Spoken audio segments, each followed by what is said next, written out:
How are you? I'm tired. I'm tired.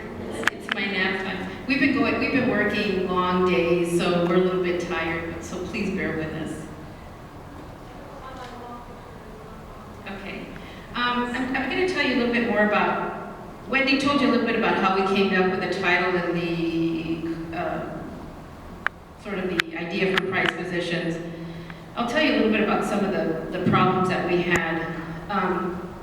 Prize position, that's really, it's kind of I think all of us individually know what our prize possessions are, but when we're trying to put this into an exhibit concept and design, it was really difficult.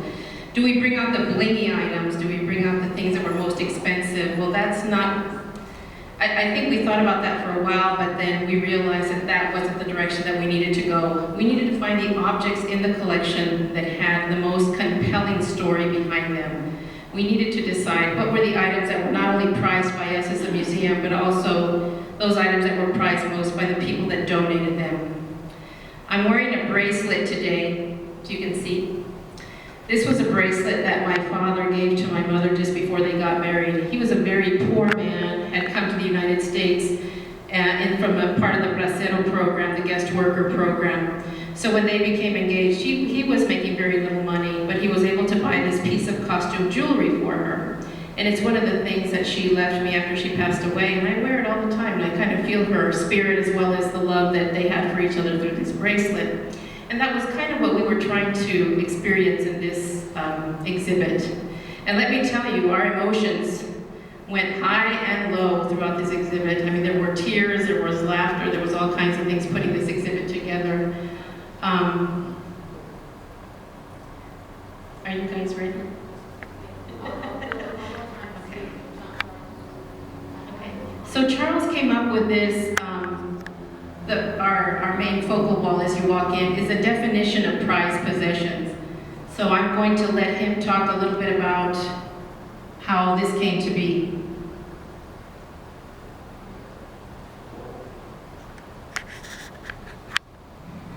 You know, I'd like to take credit for this wall, but somebody else made the suggestion that why not use the definition in the dictionary. Well, there is no definition for the word prized possession that makes the term, so I made one up. And what I did, I went into Webster's 20th Century Dictionary that's in the research library, and I picked out a couple of components from the word prized and from the word possession. And I called out interesting little elements. So I gave a Latin derivation, Middle English derivation. I just liked the way it looked. And then I found a typeface that looked appropriate to that. It's a typeface called Sabon, S-A-B-O-N. It was kind of thick and round the way that dictionaries used to be thick and round and bookish type. Then I made up my own definition for prized possession. Then I ran it through the curators and we fine-tuned it. And what it really turns out to be is our explanation for why we chose what we chose. And the items had to be compelling, or they had to be visually attractive, but we didn't want just baubles. You know, we didn't just want, as I was quoted as saying, we weren't just after fabulosity. So what were we going to do? And so a lot of the items that are on the wall and chosen by all the curatorial staff and educational staff were items that somehow spoke to us individually.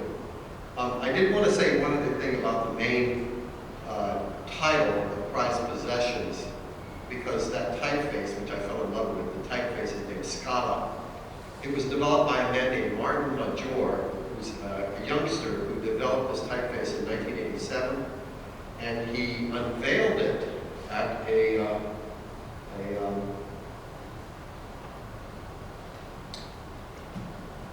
musical site in Holland in 1990. It first became available to the general public, in 1991. This is the serif version of it. There's a serif meaning curve, so there's curves in it like a bar. There's also all the labels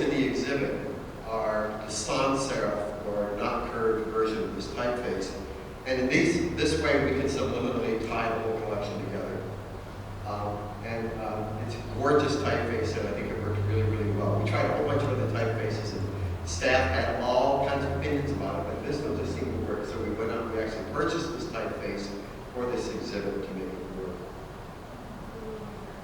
Where do we want to go with this?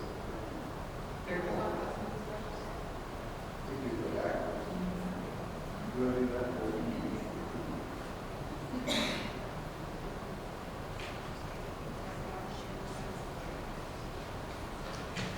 What do we talk about? One of the kickers, one of the real jewels. This is an unsung jewel, and actually it was Honor Bermudez's choice that this was on the exhibit. And throughout this entire process, there was nothing but collaboration, lots of discussion among the staff. This was put together by a young man named Thomas Longfellow Sheridan. He was 14 at the time, and this was a gift to his uncle, Solomon, or Saul Sheridan, who was actually the first curator of this museum when we first opened in the courthouse in 1913. I didn't try to make it that clean. This was just such an exceptional photo album. Kodaks had were just coming out on the scene, and this was presented to his uncle in 1902. And here you see he's actually creating his own book. He has a title page, an explanation. He also has an introduction. All the elements of the book are all here. Not only does he give you a photograph of who the book's dedicated to, he gives you a photograph of what he referred to as the artist and the author. And the quote on the left is, "This book contains within its pages the true and perfect history of the rise and development and progress of a Kodak friend. Every failure during 6 months, the first 6 months of loving labor, with a camera is here faithfully set down, and every success is put on record." This entire thick book, which would have been purchased, I had it was purchased in Chinatown, on a blank book, sewn in silver, in silk, and pages numbered, is a recordation of what he saw in 1902 in downtown San Buenaventura. They lived at the corner of Front and First Streets, I believe. So this is downtown here, 1902, through the eyes of a 14-year-old young man. It's spectacular. It'll be used for research for forever. Yes? So, no, I was just going to say that you probably already noticed, if you've been in the gallery, that Charles scanned and reproduced most of the book.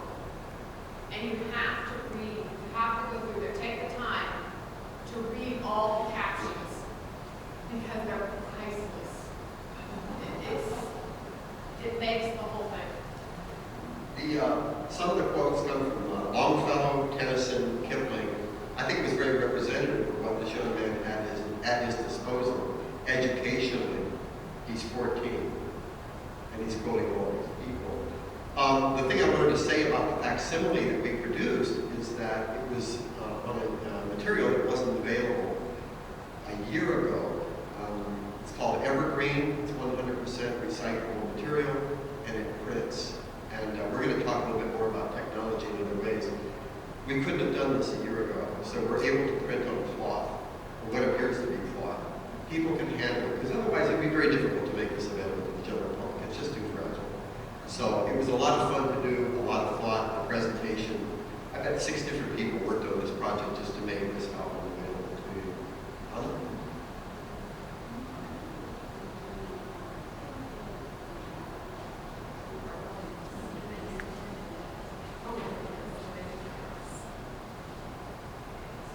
So as you can see, some of these things are very sentimental items. They're very dear, like the Kodakry.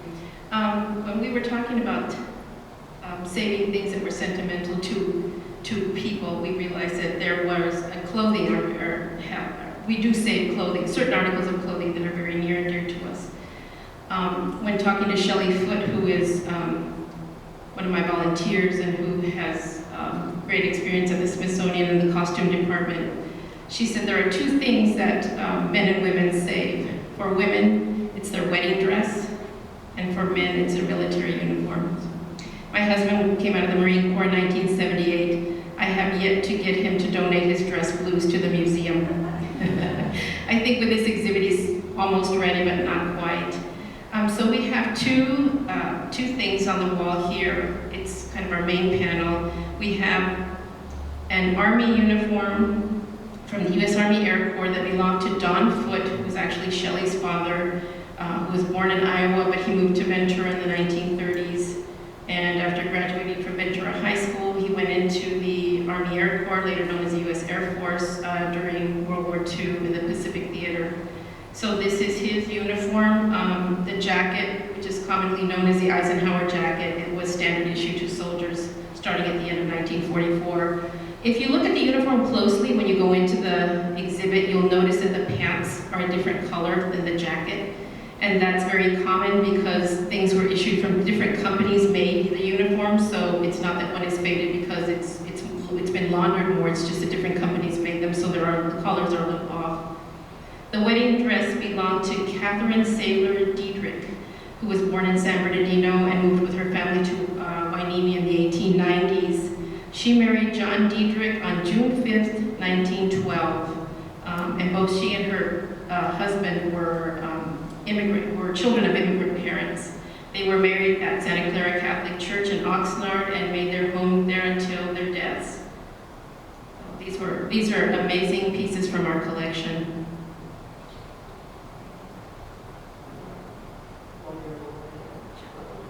Okay, let's go.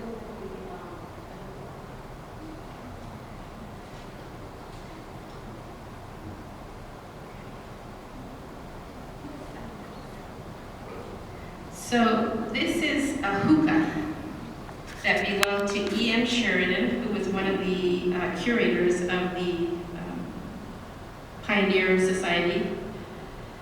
So he and a group of his friends, and the accessions card says that they were a group of young bloods of the town. They saved their money, they scrimped and saved, and they bought this hookah. They wanted to learn how to smoke, and it was intriguing. And it's a really beautiful thing once you go in there. So they bought it, they tried it out, they hated it. It's like, okay, this is not for us. What are they going to do with a hookah? Who wants a hookah? So they decided to give it to Dr. Bard, because he was starting a collection of things. So they'd heard about that, so it says, okay, we'll give it to Dr. Bard. Dr. Bard will have it because it's unique and it's an unusual specimen for those days. So this is why we have this hookah in our collection. It's really beautiful. It's green glass. It has little pink flowers on it. The only thing that didn't survive, and we do have it in the collection, it's really deteriorating, is the hose. So we actually went out to one of the local smoke shops and bought a new hose for it. And it actually matches the original hose. So it's interesting. You should have seen my husband was out of the smoke shops buying this hose for a hookah. So. But anyway, it's a very unusual item, and it's in the exhibit.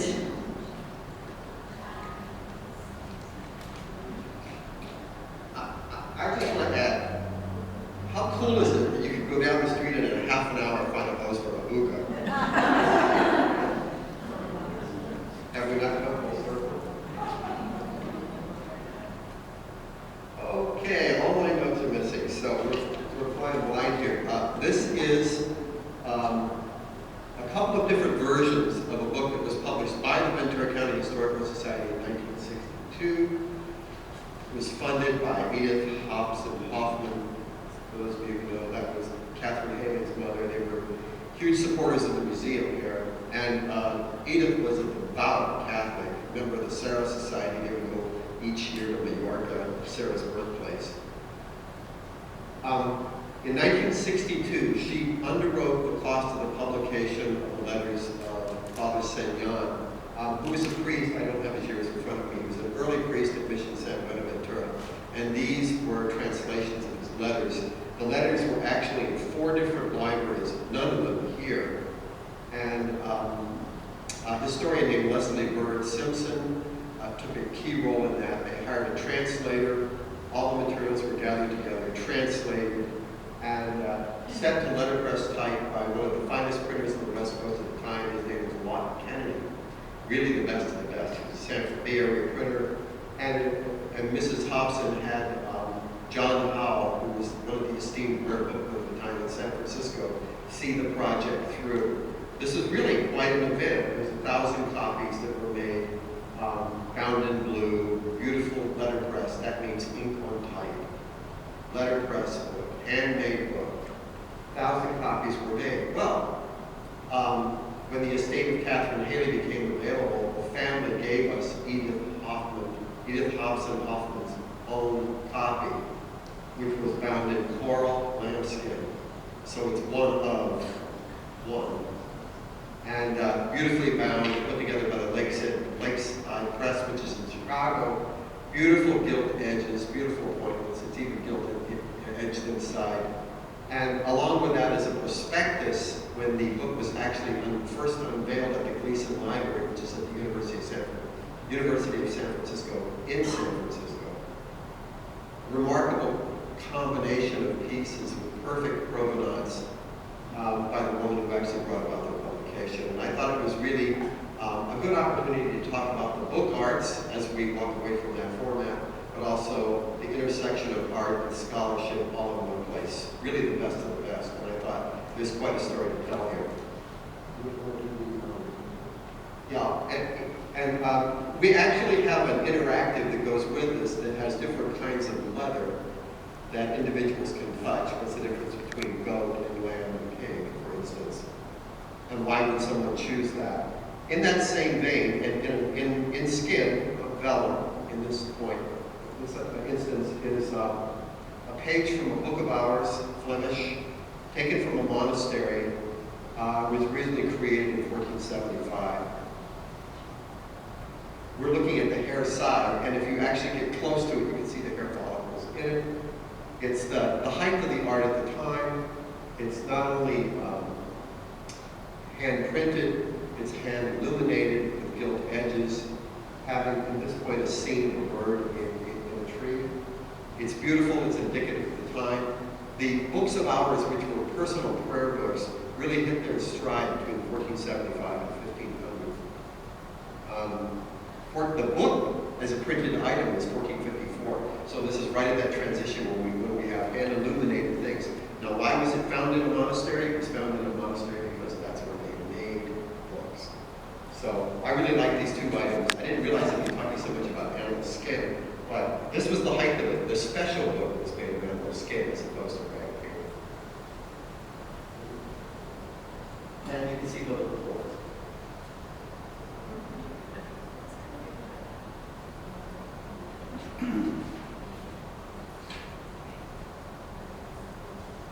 Okay, so 2 years ago, I had an email from a woman named Margaret Lisnick from Kentucky.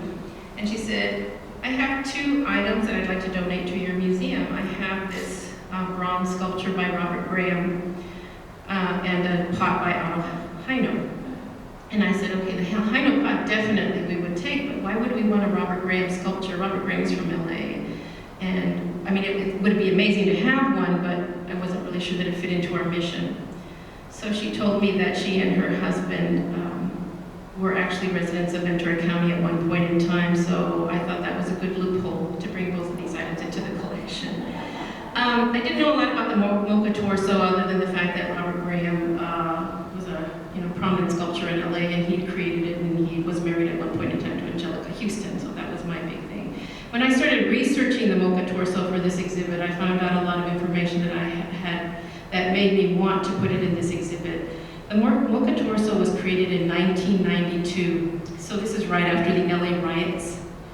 And Robert Graham wanted to reach out to the community because of the riots. So he had a meeting with the board at MoCA, Museum of Contemporary Art in LA, who brought in Eli Broad and the Getty Trust, and together they decided to fund this project with Robert Graham, where he would take young men from East LA and underprivileged youth, basically, and train them.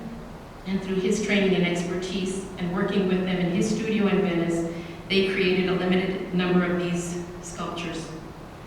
He oversaw each one, but every young man made at least one of these torsos, and the artist, along with the person, the apprentice that created the torso with them, it's signed by both of them. So this one is signed by Robert Graham, as well as a young man named Rick Mejia, who created this with him. So I thought it was a wonderful story, the backstory behind this torso, the fact that Robert Graham not only created these, but he also reached out to the community during a time when there was so much trouble going on. So this is why we've included the Muka torso in this exhibit.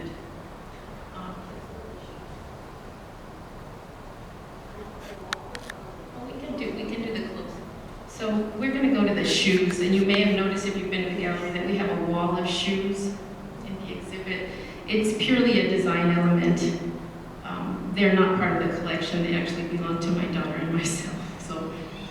But these shoes, which I call the Bachelorette, these are the shoes, and these actually were donated by my daughter to the collection. She has an amazing collection of shoes. These are the only ones she would give up at this time. But she wore these to her bachelorette weekend in Santa Barbara last April. She got married on April 20th, so shortly before that she had her bachelorette weekend. And I kept thinking about what Shelley had told me, that a wedding dress is what a woman keeps.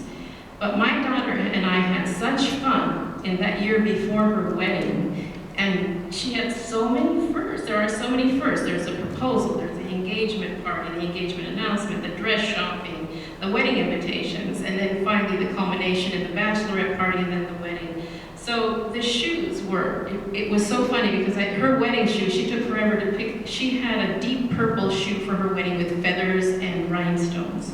They were her wedding shoes, and they were just as high as these. But these bachelorette party shoes, she took great pains in picking out these shoes. And they are so her. They're black and gold and pink floral. There are little tiny skulls along the top and also on the bottom. They're just an amazing pair of shoes. And they were purchased specifically for this weekend. And she likes shoes as much as her mother. I think shoes really tell a lot about a person. So that's why we have these amazing shoes now added to our collection. We did not have many contemporary shoes in the collection. They kind of stopped in the 1970s. So it's nice to have a pair of shoes that are more current in the collection.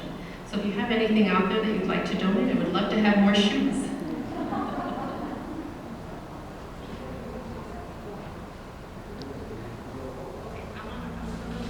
Let's go to the St. Francis.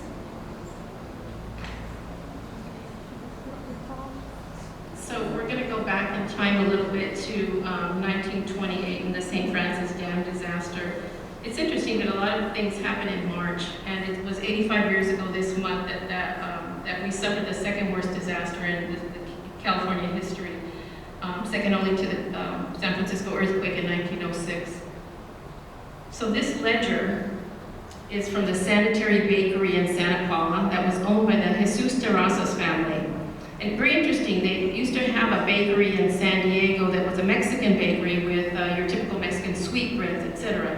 When they came to Santa Paula, I think Mr. Terrazas decided that he wanted to go in a whole different direction. So he sold wedding cakes and cookies, lady fingers, and the recipes are so cute. They're so dear if you look at them in the exhibit, and the way that he spells them. Cookies is C-U-K-I-S, so it's, just, the way that he thought that, the way you pronounce it is the way it's spelled.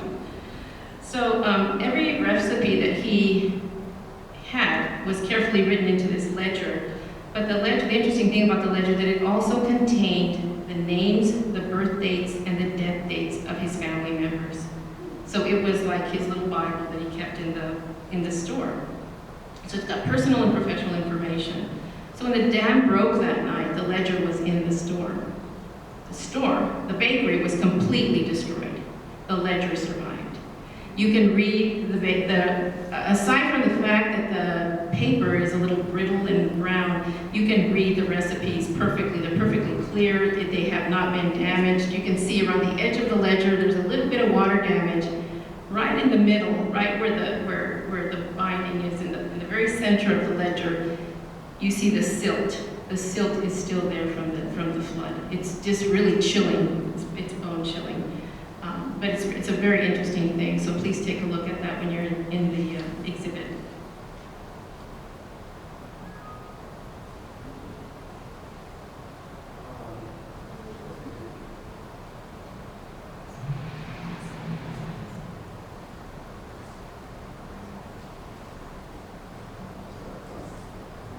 The next one was, for us, we had to include it because it was such a big fish, was the photographic album of Dixie Thompson, Dixie Wilds Thompson. The album is on the left. Not much to look at from that angle until you open it up and you realize what a wonderland it is. Dixie Thompson is the namesake of Thompson Boulevard, and it's named Thompson Boulevard because it went across the portion of Dixie Thompson's ranch. He was a larger-than-life guy. He was born in Topsham, Maine. We have a whole book in the library about important people from Maine who came to Southern California. Such was that state, the impact that it had on us. Born in 1846 to a seafaring family. By 1849, he went up and down the coast, a great deal, the East Coast. By 1849, December 28, he managed to make it as a cabin boy across the isthmus enough to join some other people from Maine going to Marysville and the Gold Rush. So he was in fact a proper 49er.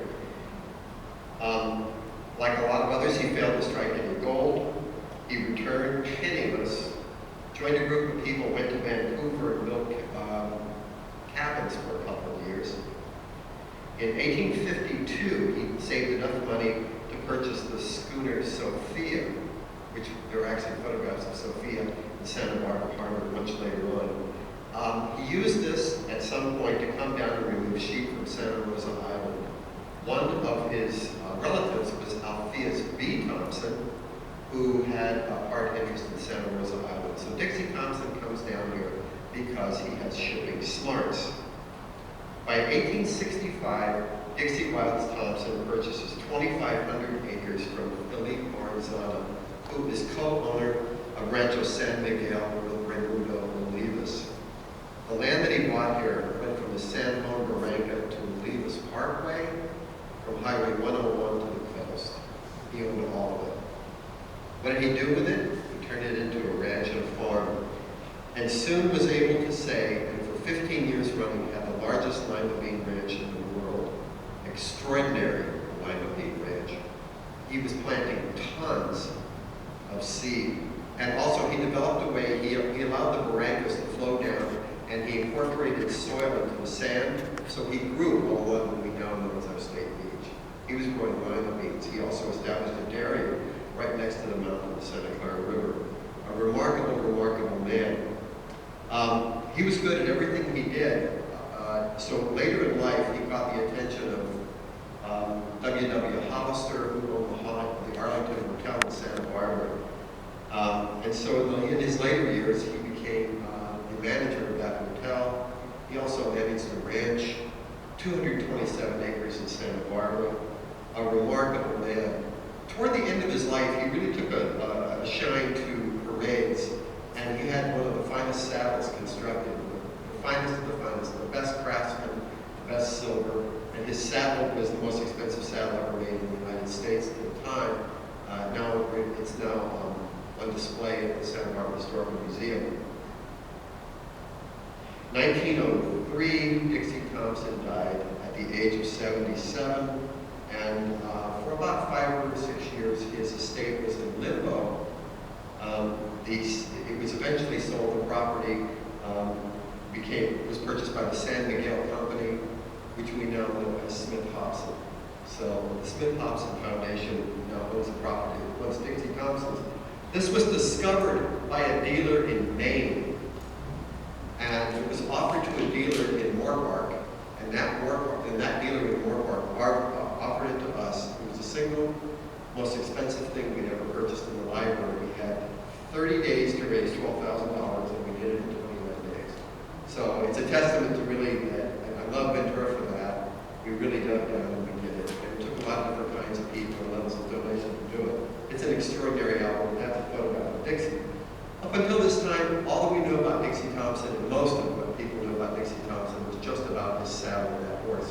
And this opens up just a whole other realm of his life and also Ventura County history.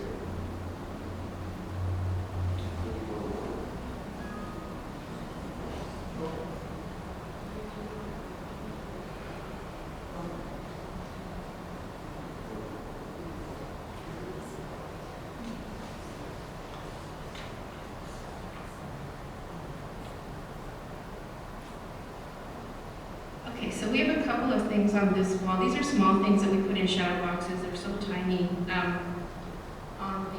On the right, you can see it's kind of an aqua blue drinking glass, and then on the left is a cloth doll.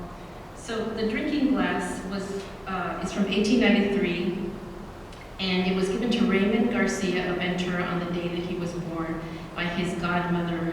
The only thing we know about the woman is that her name was Rosita. The glass it's quite apropos. There are 3 roses on the glass. So this was his godmother. She was chosen as his godmother. And we know that Raymond kept this glass until 1977 when he passed away.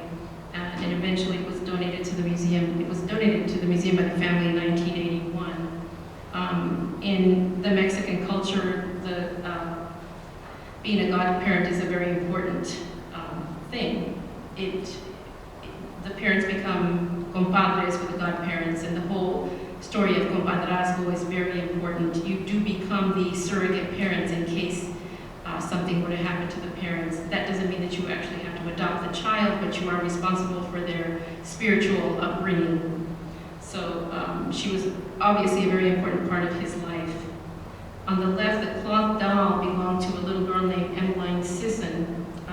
She and her family left Iowa in 1861, crossing the plains to California by covered wagon. It was a group of brothers, Harry Jackson, Sam Kennedy, Henry Kennedy, and a cousin, Jeremiah Sisson, along with a group of neighbors that left Jackson County, Iowa, on March 10th in 1861 to come to California.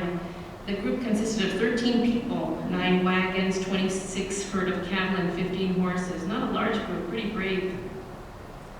And they painted a red lion on each wagon and on the hands of each of the harnesses. So it's very interesting. They call themselves the Red Lion Train, coming to California.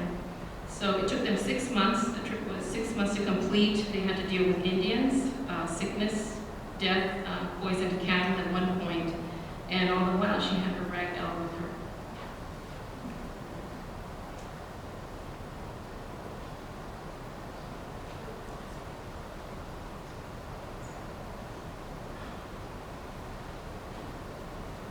We have in our collection one of the rarest surfboards that exist, certainly on the West Coast. The board on top, not a comely thing, not fabulous, not sparkly, but nonetheless exceedingly rare, was put together by a man named Bob Simmons. And Bob Simmons has been called nothing less than the father of the modern surfboard. Bob Simmons, who was born in 1919, was a sickly child, had all kinds of problems. His mother put him on a strict vegetarian diet, and he was able to knock out a bunch of tumors and everything and become a really healthful young teenager. Just in time to get on his bike and get clobbered by a car that crushed his left arm. And so when the doctors said it, as they did at the time, they said it for the most useful position that would call the least amount of attention to it. But what it did was basically put him out of the running for a lot of things, including military service during WW2, which turned out pretty good for other reasons for us. Anyway, Mr. Simmons, really smart guy, ends up a student at Caltech. And he's able to encounter a lot of technological improvements at the time, one including this relatively new substance called polystyrene. At least that was what Dow Chemical called it. It was a mix, you could actually whip it up in a tub, and he would put this styrene into a mold in his parents' backyard, put weights over it, and was able to, for the very first time ever, take polystyrene and shape it into a surfboard. He couldn't manage the 80-pound boards that were out there at the time. Keeping in mind, this is about 1929, he's probably in the water. But he wanted to surf. So he created the idea of a sandwich, which was to put a little bit on the top, a little bit on the bottom, and foam in the middle. And then when he shaped it, of course, you could get the foam on the sides. What did he wrap it with? Fiberglass, which is another innovation which really took off during World War II. They started using it a lot in planes and things. Both of these elements actually came to the fore because of World War II. Polystyrene was used in radar, the noses in airplanes with radar equipment to hold the equipment in place. So he takes these things, he sees a need, he applies them. He's also the first man to put fin on this kind of board. He also changed the hull design based on some very innovative thinking, people that were putting together racing sailboats at the time. So he took all these components that were actually there, and he started making boards. And throughout his life, which wasn't all that long, he made boards. In 1949, he made between 90 and 100 surfboards, always changing every model. This is one of those boards. 1949, Bob Simmons. He either sold them or he gave them away. This one, I think he gave away to a man named John LaRonde, who was a surfer who lived in Latigo Canyon. And Mr. LaRonde in his later years lived in Ojai. In fact, died there, which is part of the reason we have the collection. I thought it would be very interesting, and so did Anna, that we compare this to the state of the art with what we have right now. So we approached a local maker, Steve Walden, and this very, very smart guy, Randy Heron, and they liked the idea of creating a board just for this exhibit. Interestingly enough, the bottom board is made of a much later generation of exactly the same foam, now most often used in coffee cups. Randy designed the board, and so here we have two boards, a sea of time apart, and there's a photograph on the left of Bob Simmons in Malibu in 1949. Photographs of this man are so rare that he's referred to as a phantom. One of the other things that I want to say about Simmons is that here was a man who was eating soybean out of cans when other surfers wouldn't touch the stuff. So he was an interesting guy. He died in 1954. He drowned off of wind and sea, doing what he liked most, which was surfing. This is a remarkable thing. We have both of these boards in the collection, and I think they're wonderful, wonderful components. And I think very eye-catching as far as when you go to the exhibit. Okay, thank you. Last thing. Yes.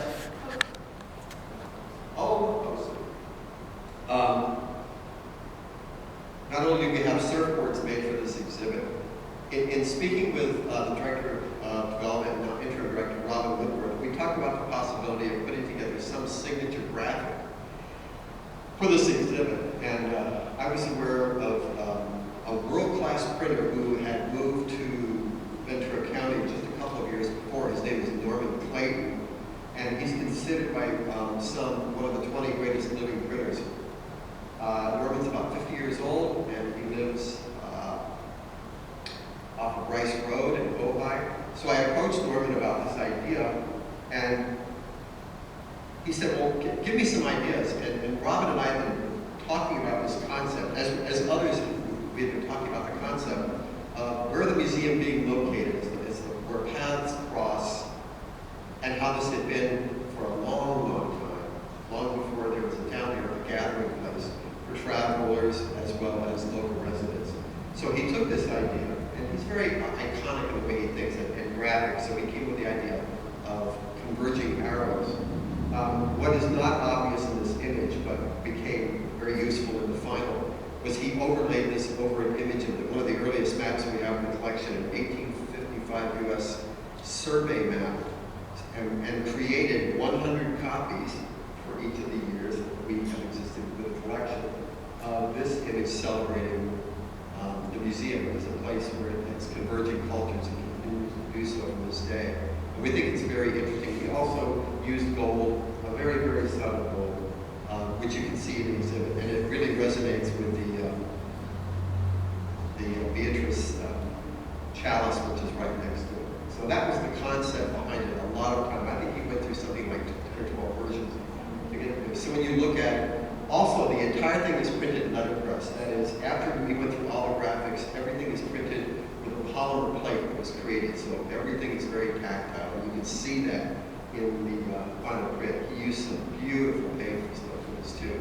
Everything was totally balanced, and he just made it the best that he could. And so that's the kind of talent here, and you know, we want to do more of this kind of thing. We have this kind of talent in the county. Why not show it off? So this was another way that we can do that.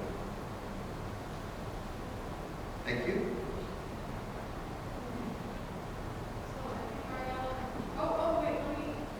Wait, before you come up, I'm going to back.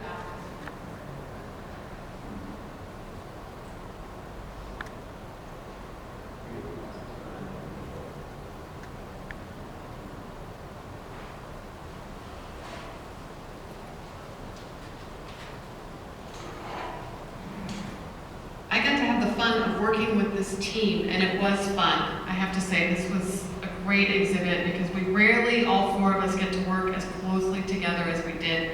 And right from the start, I said the part that I wanted to specifically work on was our Chumash basket collection.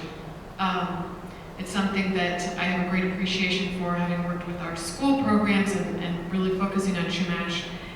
And it fit our definition so well because when you read the larger text panels that are on the wall, to think about that these baskets traditionally were made by Chumash women for functional purpose. These were objects they were going to use every day. They were used, it's estimated that a Chumash woman would use literally dozens of baskets in a day for everything from serving food, gathering food, holding water, holding her baby, basket hats to protect your head. If you think about basketry as being a mat you lay on. So just almost everything they did involved some form of weaving a basket. They were functional. They were something she was going to hand down to her daughters for her dowry to help with the family. They, in a million years, would have never imagined that their baskets would become highly expensive, priceless pieces of essentially art that museums would collect and display. So these were precious, prized possessions to their original owner for the fact that they were necessary, but also represented her. The ladies that wove these were a personal expression as well. And that's why most of them, especially the ones that were going to be used for any type of serving or storage on a daily basis, had artistic decoration woven into them. It doesn't have anything to do with its function, but it has to do with personal expression. I think of it as much as the quilting did for especially ladies long ago, that of course it served a function. You were going to use it as a blanket, but it represented a way for you to express yourself. And today we try to identify some of the baskets by who made them. There's two basket makers that we know that were two of the last basket makers in Ventura. Their photos are on large banners in the wall, Petra Pico and Candelaria Valenzuela.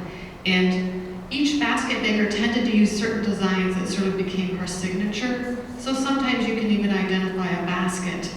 Of course, there's the countless baskets that we have no idea who the individual was who made them. But the fact that we can actually see them, it's a direct line from those hands that made them to us today. So why are they prized possessions to the museum? They represent, of course, the original culture that existed here before anybody else did. And now they represent, as well as our shared artistic identity in the county. So they are both representing the Chumash culture, but also an artistic expression that comes all the way forward to today. Artists today would look at these and see, talking about graphic design, as Charles just did with the poster, interestingly, that the same types of arrows and pointers and things, that concept of symmetry was something that they just had in their mind. And I just want to show you real quick.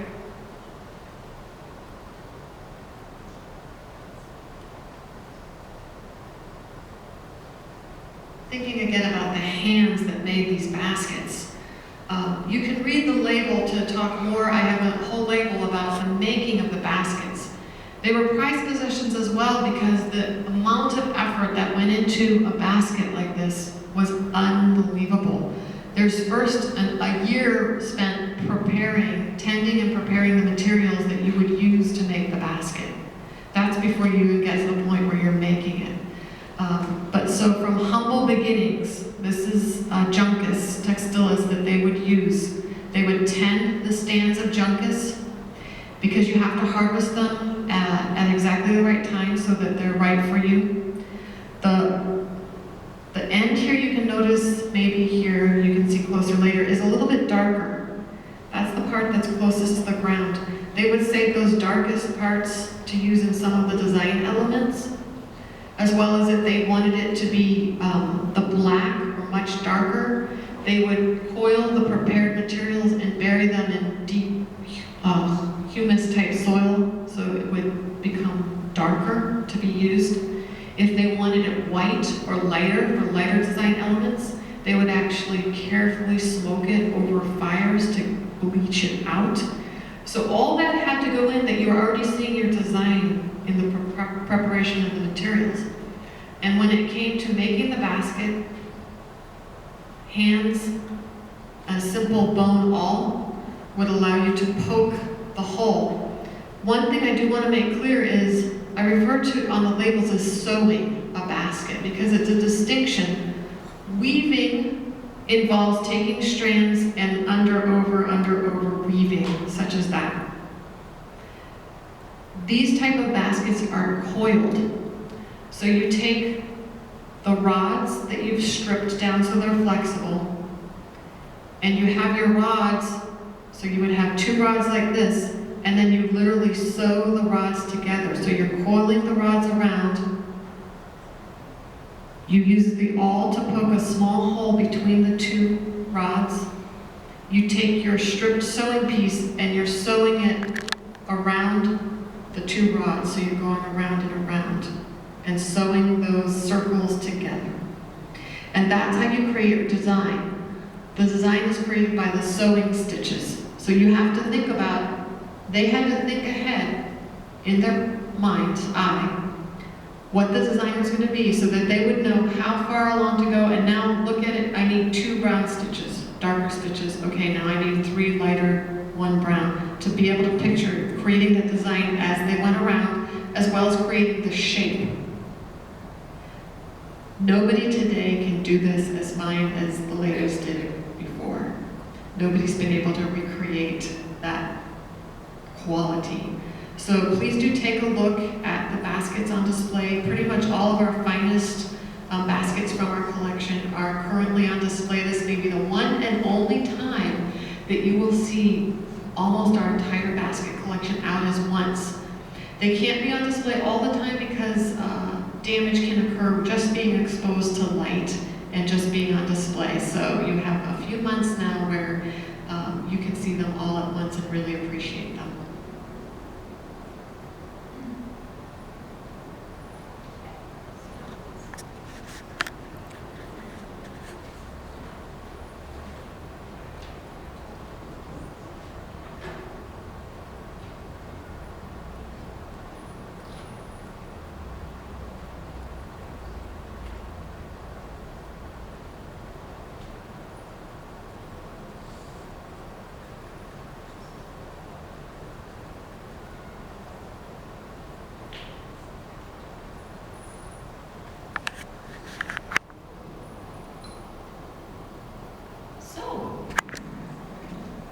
I try not to talk for like half an hour or more, try to be quick.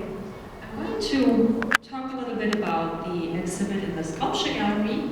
We decided to go with a fun birthday party theme in our sculpture gallery. So we asked artists in the community to create quote-unquote birthday cakes because we are turning 100 years old. And so my goal was to have as many different art media represented in that exhibit as possible. So I mean, you know, find an artist that works in metal, find an artist that works in glass, ceramic, fiber, paper, and so on and so on. And I was pretty successful. I think I'm sure there are many, many more media we could have thought of, but I think I covered the basics except for, unfortunately, last minute, the artist that was supposed to do the wood sculpture couldn't do it, so we don't have a wood birthday cake, a wooden birthday cake.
We just have to update the thumb drive and then right there.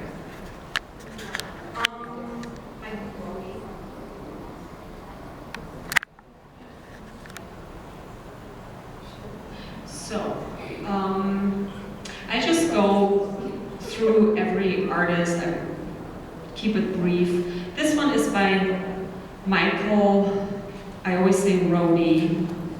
Does anybody actually know how he says his name? Is it Rohde, right? Okay. Well, Michael Rohde is a scientist actually, trained in biochemistry, used to work at Amgen, but also had a passion for weaving. So in the late 90s, he decided to become a full-time artist. He's very active at the Studio Channel Islands Art Center in Camarillo. And he was the first to finish.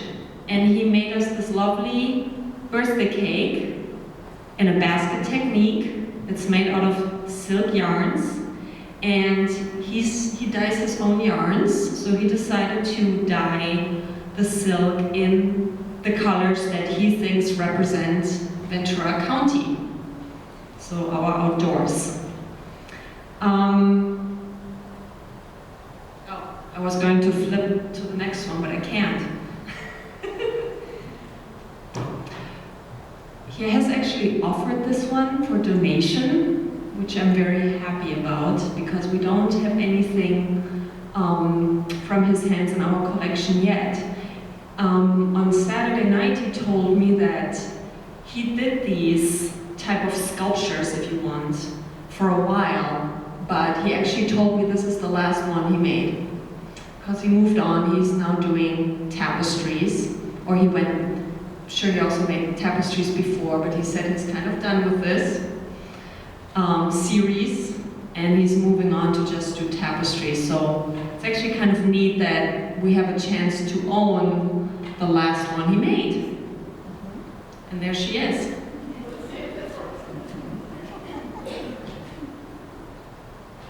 And he's actually in collections of established museums. The Minga International Museum down in San Diego. I don't know if you've ever been there. It's in Balboa Park. They own his work. The San Jose Museum of Quilts and Textiles owns his art. And the Art Institute of Chicago. So we will be the next one. Let's go with Chris Provenzano. Oh, could we?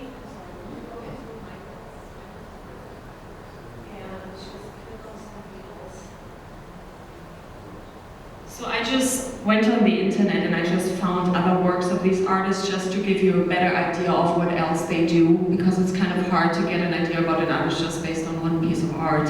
So those are more the tapestries he does.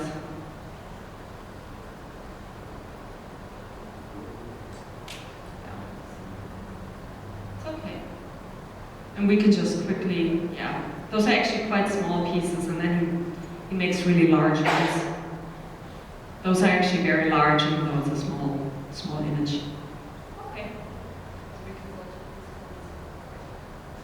Chris Provenzano is Ventura based. Has a studio down here in, what's it called again? Sorry.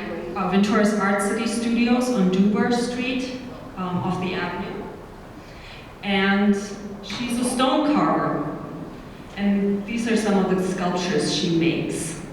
She also has an interesting past. She has formal training in art, and when she got out of college, out of UCSB, she created sculptures for the entertainment industry. She created sculptures for amusement parks like Disneyland and Universal Studios. And that's how she made her living. And now she's retired, and now she does whatever she pleases. You can still see the influence. She does a lot of animals, because she did that a lot in her career. This is her cake that she made for us.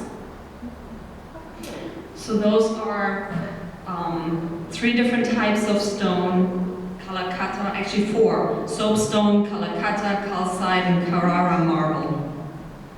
And she likes to point out that the Carrara marble is actually the same marble that the statue of David is made out of, the famous one by Michelangelo in Florence. So that's by her. All right.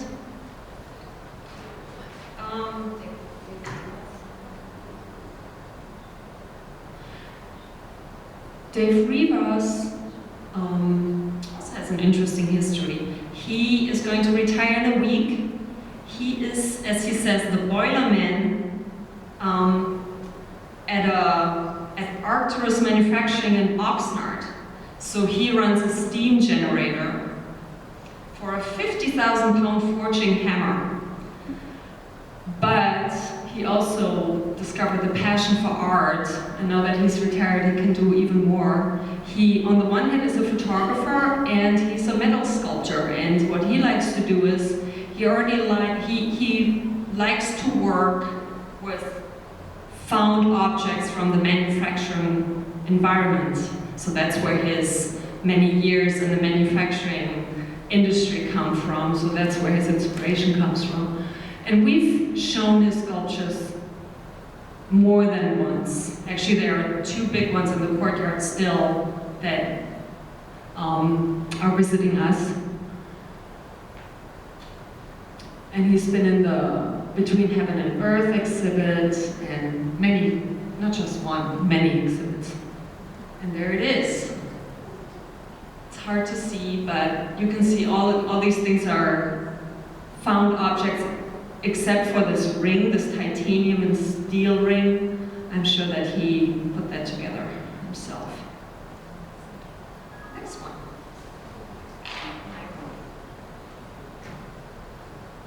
Myra Toth, a very well-known ceramist.